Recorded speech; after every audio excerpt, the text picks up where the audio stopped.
Vamos então resolver o problema número 13 da prova Canguru Matemática Sem Fronteiras Estudante 2019 para o 12º ano. E o enunciado diz-nos o seguinte: um recipiente com a forma de paralelepípedo está parcialmente cheio com 120 metros cúbicos de água. A altura da água no recipiente é de 2 metros, ou 3 metros, ou 5 metros. Portanto, depende da posição da base em que nós estamos, em que está assente o paralelepípedo. Conforme está ilustrado na figura, que não está à escala, qual é o volume do recipiente?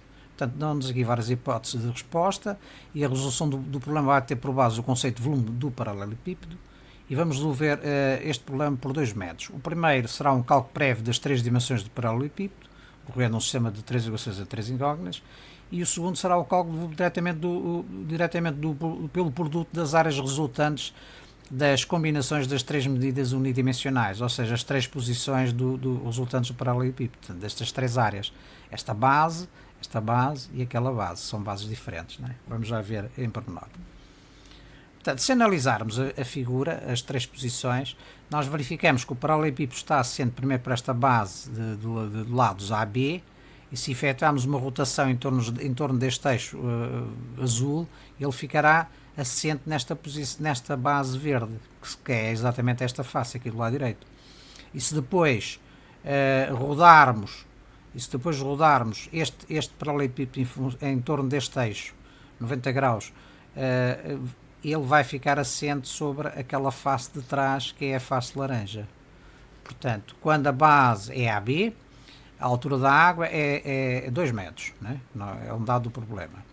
Quando a base é BC, a altura da água é de 5 metros. E quando a base é AC, a altura é B, é de 3 metros. Portanto, são estas as três hipóteses, né? Portanto, significa, se o volume V1 é 120 metros cúbicos e será resultante, volume de líquido será resultante desta dimensão vezes esta vezes a altura, portanto AB vezes 2, que é a altura, resolvendo em ordem a AB, que é a área da base, nós temos 60 metros quadrados de área. Igualmente na segunda opção, na segunda posição, nós verificamos que B vezes C vezes 3 dá os 120 metros cúbicos. Resolvendo em ordem BC, nós vamos ter 40 metros quadrados da área de base, desta verde. E por último, na terceira hipótese, nós vamos ter uma área AC que será igual a 24 metros quadrados.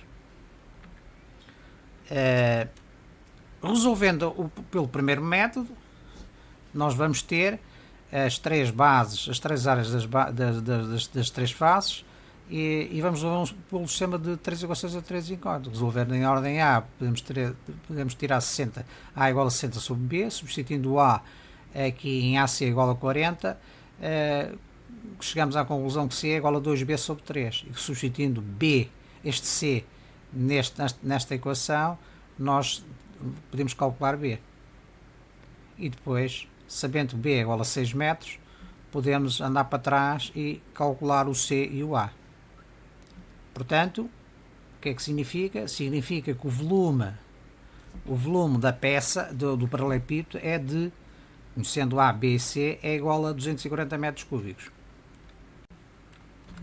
No segundo método, nós vamos calcular o volume pelo produto das áreas das três bases. Não é?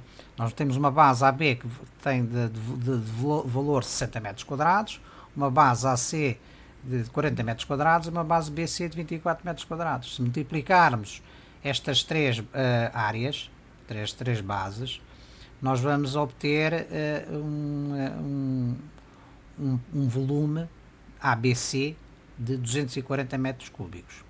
Ora bem, este conceito, vamos já ver em pormenor porque é que nós podemos optar por esta solução. O produto de três medidas unidimensionais de comprimento, por exemplo, comprimento de largura e altura, dá-nos um volume, não é? Se nós calcularmos, portanto, o volume do paralelepípedo é exatamente comprimento vezes largura vezes altura. Dá-nos um volume. Mas se nós tivermos as três áreas das três bases que resultam da combinação das três medidas unidimensionais, que é esta base azul, a verde e depois a laranja, né? Se multiplicarmos as áreas, esta área vezes esta, como nós vimos aqui, a raiz quadrada do produto das três medidas bidimensionais é exatamente também um volume. Metro ao quadrado vezes metro ao quadrado vezes metro ao quadrado, raiz quadrada disto, a raiz quadrada do produto é o produto das raízes quadradas, este 2 corta com a raiz, nós obtemos metro vezes metro vezes metro, ou seja, metro ao cúbico na mesma. Portanto, do mesmo modo, para calcular um volume, ou temos as três medidas unidimensionais, ou temos as três áreas resultantes da combinação das três medidas unidimensionais e multiplicando essas áreas e extraindo a raiz quadrada obtemos o volume. Portanto, aqui vem exatamente do conceito desta segunda metodologia. Vamos então ver as opções de resposta, e a opção de resposta é a C. O volume do paralelepípedo corresponde a 240 metros cúbicos. Agora vamos analisar aqui uma questão de pormenor. Este paralelepípedo que está aqui acima do volume da água é exatamente o volume que corresponde do paralelepípedo que não tem nada, portanto está vazio, e que rodando depois para a direita e depois em função deste eixo ele muda de posição, mas existe aqui. Se nós verificarmos quando a base é AB, isto é, quando a área é igual a 60 metros quadrados, nós temos as dimensões A e B perfeitamente definidas, que são 10 e 6. É uma hipótese de combinação entre 10 e 6, 10 vezes 6 dá 60. Quando passa para esta posição, o C, nós temos a base de 24 metros quadrados, mas se nós multiplicarmos o C pelo 6, que é exatamente o B, exato, é o B, nós não obtemos 24 metros quadrados. Falta-nos aqui um diferencial que é o x igual a 2 metros. E do mesmo modo, na outra opção, temos C vezes A, é C mais 2 metros. E se multiplicarmos C mais 2, que é 2 mais 2 vezes é 4, 4 vezes 10 dá 40. E aqui 2 mais 2 dá 4, vezes 6 dá 24. Portanto, aqui está visto, sob outra perspectiva, a questão do resultado.